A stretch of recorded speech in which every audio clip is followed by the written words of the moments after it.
Amis du recyclage, bonjour. J'ai encore fait les poubelles et j'ai encore retrouvé une lampe LED qui était jetée et je me suis dit tiens, je vais encore essayer de la réparer.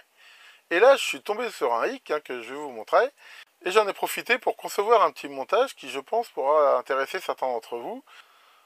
Pour alimenter des LED directement à partir du secteur, donc soit pour des montages faits avec des LED soi-même, ou justement dans le cas que je vais vous présenter ici qui permet de recycler en fait des LED qui fonctionnent encore bien. Avant toute chose, je tiens à insister sur la sécurité. Je rappelle que ce montage n'est pas isolé du secteur. Il n'est pas du tout isolé, il n'y a pas de transfo, il n'y a rien. Ça veut dire que, quand on le manipule, il ne faut pas y mettre les doigts. Il faut vraiment faire très très attention et s'assurer qu'il est éteint avant de le manipuler. Et surtout, une fois qu'on l'aura fabriqué, qu'on va monter ça dans n'importe quoi, dans une boîte, dans tout ce que vous voudrez, il faudra vraiment s'assurer que tout est bien isolé, c'est-à-dire qu'aucun fil, s'assurer qu'aucune partie électrique conductrice ne peut être en contact des utilisateurs. Donc voilà, ça c'est quand même très très important. Honnêtement, si vous n'avez pas trop l'habitude de faire des montages de 120 ou vous ne maîtrisez pas tout, je vous déconseille quand même de faire ce montage. Commencez à vous entraîner sur des montages à basse tension, parce que c'est important. Je préfère avoir des auditeurs en bonne santé que des auditeurs carbonisés. Alors c'est parti. J'avais récupéré une ampoule LED en espérant la réparer. Bon, j'ai essayé de la démonter, enfin c'est pas le but de la vidéo. Toujours est-il que j'en ai extrait ici cette petite palette ici avec les LED. Et à l'intérieur, qu'est-ce que je découvre? Cette espèce de plastique pourri. C'est-à-dire que comme ils le font de plus en plus, ils ont noyé toute l'électronique dans cette espèce de plastique, ce qui la rend totalement, irréparable. Bon, c'est vraiment pas sympa. Il y a beaucoup de lampes Ikea qui font ça, mais pas que. C'est vraiment, vraiment pas cool, parce que voilà, tout ça, ça part à la benne et on peut rien faire. Par contre, donc il y avait ici cette plaque d'aluminium sur laquelle il y a toutes les LED, et elle, je l'ai testée et ça fonctionne très bien. Donc les LED sont toutes en série. Et d'après ce que j'ai mesuré, il faut environ une tension de 70 à 100 volts, enfin ça dépend des modèles, et un courant, on va dire, entre 100 et 150 mA pour les faire fonctionner. Et je me suis dit, c'est quand même bête, je me retrouve avec ce système de LED, qu'est-ce que je vais pouvoir faire? Les dessouder, c'est vraiment pas pratique de le faire. Et c'est quand même vraiment bête alors que je pourrais encore les utiliser pour faire de l'éclairage. Surtout que c'est pas la première fois que ça m'arrive, j'en ai déjà tout un lot. Donc j'ai commencé à réfléchir en disant voilà, qu'est-ce que je fais? Il me faut une alimentation capable de me donner une tension entre 70 et 100 volts sous 100-150 mA. Qu'est-ce que je peux faire? Alors bien sûr, je pourrais faire une alimentation à découpage, mais enfin bon, c'est relativement compliqué. Je me suis mis à réfléchir. Alors on peut éventuellement faire des trucs avec des condensateurs, mais bon, 100 mA, 150 mA, ça commence à faire beaucoup. Et après moult réflexions, je suis tombé sur un schéma très proche de celui-là. Alors celui-là, c'est pas moi qui l'ai fait, mais celui que j'avais fait était vraiment très proche, il était basé sur tout à fait le même principe, donc je fais celui-là parce qu'il est bien dessiné. Et le principe est tout bête. Bon, oublions ce truc-là qui est un filtrage. On met ici le secteur donc qui est comme ça à l'entrée. Ici, il est dressé par un pont tout à fait standard, ce qui fait qu'on va avoir ici ces demi-alternances redressées, en gros de 0 à 340 volts de crête à la fréquence de 100 Hz. Et l'idée, si on oublie ici ce truc-là, on voit que ça alimente via cette diode-là ce condensateur qui se charge et qui va en même temps alimenter les LED. Comme ici, là, il y a un FET de commande. On voit que ce FET, là, il est polarisé par cette résistance-là, la grille est positive. Donc, il conduit. Alors, le problème, c'est que dès que la tension va commencer à arriver au-delà de la tension normale, il va se passer des problèmes. Alors, il y a déjà une résistance ici qui limite, mais si on voulait aller jusqu'à 340 volts, il faudrait mettre ici une résistance très importante qui va chauffer énormément, et c'est pas le but. Donc là, c'est quoi l'astuce? L'astuce, c'est de se dire que dès qu'ici on a une tension suffisante, mettons je sais pas, 80 volts par exemple, on va arrêter ici le FET. Donc là, on voit que grâce à ce système et cette diode Zener là, quand on voit que la tension dépasse à peu près 39 volts, ici le transistor BC547 devient passant et il court-circuite à la masse la grille du fait qui fait que bah, il est plus conducteur et donc ça arrête. C'est-à-dire qu'en fait ici la tension elle va avoir un truc qui va ressembler à ça. Voilà, avec ici une tension max de l'ordre de en effet 39-40 volts. Donc après ici avec les LED et ici quand même cette résistance hein, qui comme je l'ai montré dans une vidéo, il faut toujours commander les LED en courant, et ben ça le fait. Alors ça c'est une très bonne solution, ça marche, mais je me suis dit c'est un petit peu dommage. D'abord parce qu'on perd quand même de l'énergie ici dans cette résistance. Et puis, ça s'adapte pas vraiment, et à chaque fois qu'il va y avoir des LED différentes, il va falloir réfléchir. Donc j'ai revu un peu la copie et je me suis dit, les LED, ça se commande en courant, hein, comme je l'ai montré dans ma vidéo. Donc j'ai revu un petit peu le schéma pour arriver à celui-là. Alors celui-là est complètement conçu par moi-même, hein, par Syrob. Alors c'est quoi l'idée? L'idée, c'est un petit peu différent. À la base, c'est le même système. Hein. On voit ici, là, le système... Le secteur est redressé, donc ici on retrouve ici ces alternances à 100 Hz à 340 volts.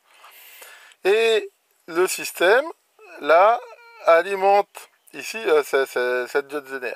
L'idée c'est quoi? L'idée, je me suis dit, ça va être exactement le même principe qu'avant, mais ce que je veux couper, c'est pas quand la tension arrive à une certaine limite, c'est quand le courant atteint une certaine limite.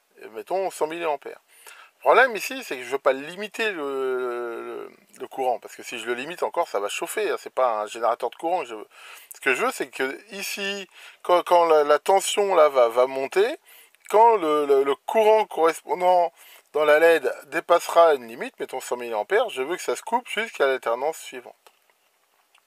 Alors comment faire pour faire ça?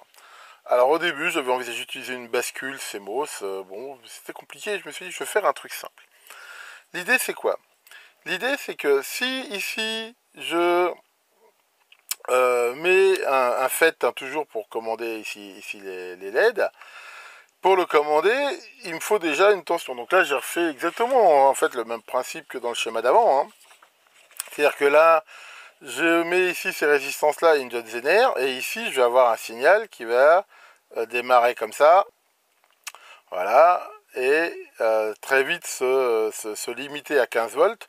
Donc je vais avoir un signal qui va être en fait comme ça. C'est-à-dire que c'est le même signal que là, mais qui est écrété à 15 volts. Donc ce signal, il est comme ça. Alors pourquoi j'ai mis ici deux résistances? Parce que j'en avais pas une assez puissante. Hein. Comme, il faut quand même ici des résistances assez puissantes parce qu'il y a une énorme chute de tension. Hein. On part de 340 volts crête à 15 volts. Donc ici, j'en ai mis deux en série, mais enfin, c'est comme s'il y en avait une. Donc ici, j'ai ce signal-là. Alors déjà, pourquoi j'ai mis cette résistance R3? Parce que quand j'ai mis mon oscilloscope ici, bah, je me suis aperçu que les signaux, je ne les avais pas, mais c'est normal, parce qu'il y a déjà une capacité parasite, comme il n'y a rien qui décharge la Zener, la capacité parasite se charge, et bah, j'ai une tension ici 15 volts, quasi continue, vu qu'elle n'est pas débitée. Donc le fait de mettre ici cette résistance de 100K, ça redébite, ce qui me donne bien ici ces impulsions. Ensuite, bah, c'est grâce à ces impulsions, je me suis dit, bah, c'est ici que je vais pouvoir déclencher là mon FET qui se trouve ici. Alors pour faire ça, j'ai utilisé ce qu'on appelle un différenciateur, hein, qui va me permettre de faire un délai, c'est-à-dire que ici, là, je vais avoir quand le système passe, un signal qui va ressembler à ça, et normalement ça. C'est ça qu'on a sur un différenciateur. Alors, moi j'ai rien à foutre ici de l'impulsion négative, donc j'ai mis cette diode ici qui l'enlève, et ce qui fait que maintenant j'ai ici des impulsions. Ces impulsions, elles vont, dès qu'elles dépassent la tension ici pour saturer le MOSFET, il va être complètement passant, et ici ça va descendre, et à un moment donné, bah, ça va le couper. Et entre les deux, bah, il passera dans une zone où il ne sera plus en mode saturation, hein, il passera en mode linéaire, et là déjà il va chauffer, puis en même temps il n'y a rien qui me garantit que le courant ici soit bien régulé. Alors comment j'ai fait ça pour le faire? Ben, j'ai mis ici une petite résistance dans le circuit en fait, et ici j'ai pris ce BC517 qui est un Darlington qui a un très très grand gain. Le courant ici qui passe, bah, plus le courant monte, plus ici il y a une tension qui monte. Et dès qu'il va atteindre ici le seuil de commutation du Darlington, c'est à peu près 1,2 volts, et ben comme il a un très grand gain, ce Darlington, et ben hop, il va, je vais dire de façon prématurée ici, arrêter l'impulsion. Et à ce moment-là, j'ai bien un petit peu un thème de bascule qui fait qu'à chaque alternance ici, ça va déclencher le transistor. Et dès que le courant atteint la bonne valeur, le remettre à 0. Donc voilà, le principe n'est pas plus bête que ça. Alors quand j'ai essayé ça, j'ai fait un petit proto, j'avais mis ici une résistance, ça marchait très bien. Et après, j'ai essayé avec une LED. Et là, ça a fait quelques petites bêtises. Alors pourquoi? Parce que contrairement à une résistance, les LED, c'est pas du tout une charge linéaire. On voit que ce réseau de LED en série, hein, là je l'ai schématisé par une LED, mais en fait il y en a toute une tralée, hein, c'est typiquement ce truc-là. Bah, tant que la tension n'arrive pas à 80-90 volts, elle ne conduise pas du tout. C'est-à-dire que le truc ici, il est à vide. Et dès que par contre là ça commence à conduire, ça part. C'est-à-dire que contrairement à la résistance, la charge elle commence pas vraiment au début du cycle. Et en même temps, dès qu'ici c'était coupé et que l'alternance là elle redescend, eh ben ça faisait des bêtises parce que ça devenait négatif. En fait, par rapport à la tension ici qui était plus du tout chargée, donc il y a une capacité parasite, eh ben la tension devenait négative vu qu'elle redescendait ici par rapport à la valeur qu'elle avait ici, hein, les 70 volts, et ça faisait un pic négatif. Donc ça, j'ai mis cette diode là, hein, ça suffit largement pour décharger en fait cette capa parasite. Et ben voilà, ça fonctionne très très bien. Et surtout, ce qui est intéressant, c'est que c'est quasiment auto-adaptatif au niveau de la tension. C'est-à-dire qu'ici, alors je sais pas si avec une LED, hein, en théorie ça marcherait, mais enfin, qu'on en mette 10, 20, que la tension ici soit de l'ordre de 70, 80, 90, même 120, enfin, voire plus, ça se réglera automatiquement, parce que en fait, ce qui compte, c'est le courant. Et bah, ce courant, bah, en variant ici la valeur de la résistance, on peut ici l'ajuster. J'ai monté ça sur une petite breadboard, hein, celle que je vous ai justement montré dans ma QDN. Ça consomme pas énormément, hein. C'est pour ça qu'ici le pont de diode, là j'ai mis un petit pont de diode vraiment tout bête, là intégré. Il tient 1 ampère, donc il tient largement. On voit qu'ici il n'y a pas de condensateur, il n'y a pas de condensateur électrochimique, ça sert à rien, c'est commandé en impulsion. J'ai absolument pas besoin d'avoir ça. Il n'y a que le petit différenciateur ici, mais même lui il travaille à très basse tension. Il ne faut pas oublier qu'ici la tension maximale est de 15 volts. Hein. Pareil pour ici le BC517. Donc on voit ici les résistances de puissance, la Zener, enfin c'est exactement le schéma. Alors, le fait que j'ai utilisé, c'est un 2SK 2545. Je dirais n'importe quel FET qu'on va pouvoir récupérer dans un découpage qui tient, généralement c'est des FET qui tiennent 400, 600 volts, et qui tient le courant, ça va le faire, hein, il n'y a pas besoin. En même temps, il chauffe très très peu vu qu'il est pas commandé, enfin il est commandé quasiment en saturation. Alors c'est vrai qu'il y a quand même un petit moment ici, vu que c'est pas très franc l'impulsion, il va être un poil en mode linéaire, mais enfin bon, ça chauffe. Moi je l'ai fait marcher un petit moment, on tient le doigt dessus, hein, je veux dire, c'est vraiment pas énorme. Donc voilà pour ça. Donc au niveau, c'est vraiment pas critique, hein, vraiment au niveau des composants. Je dirais même ici c'est 15 volts, ça pourrait être plus. Et c'est quelque chose qu'on peut facilement faire justement avec de la récup, parce que généralement dans ce qu'on va récupérer justement dans des allumés découpage, bon, il y a beaucoup ici de ces composants. Alors, rien ne vaut une petite démo. Alors c'est pas très facile à filmer, hein, pour éviter les reflets et tout. Là j'ai branché mon Super Scope en tech qui, comme je le rappelle, a l'avantage d'avoir des entrées isolées, ce qui me permet déjà de mesurer des trucs directement sur le secteur, mais en plus avec des références différentes. Alors la voie jaune, c'est directement ce qu'il y a au niveau de la diode Zener, et la voie bleue, c'est ce qu'il y a au niveau de la charge. Alors allons-y, j'allume. Voilà, donc là, bon, on peut voir que les LED, hein, ça éclaire très bien.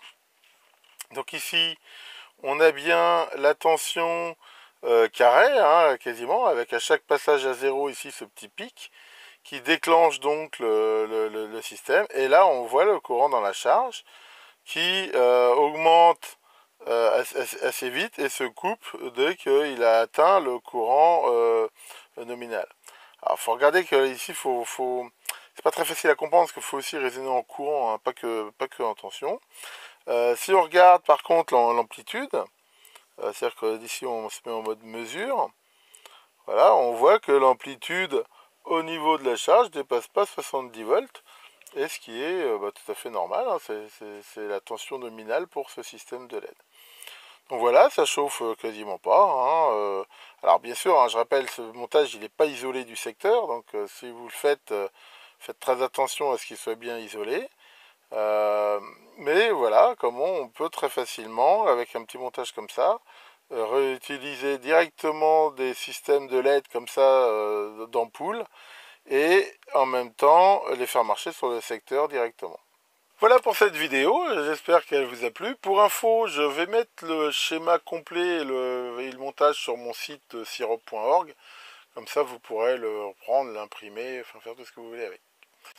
Que le grand Diff, prince des différenciateurs, vous donne de magnifiques impulsions et à bientôt pour de nouvelles vidéos.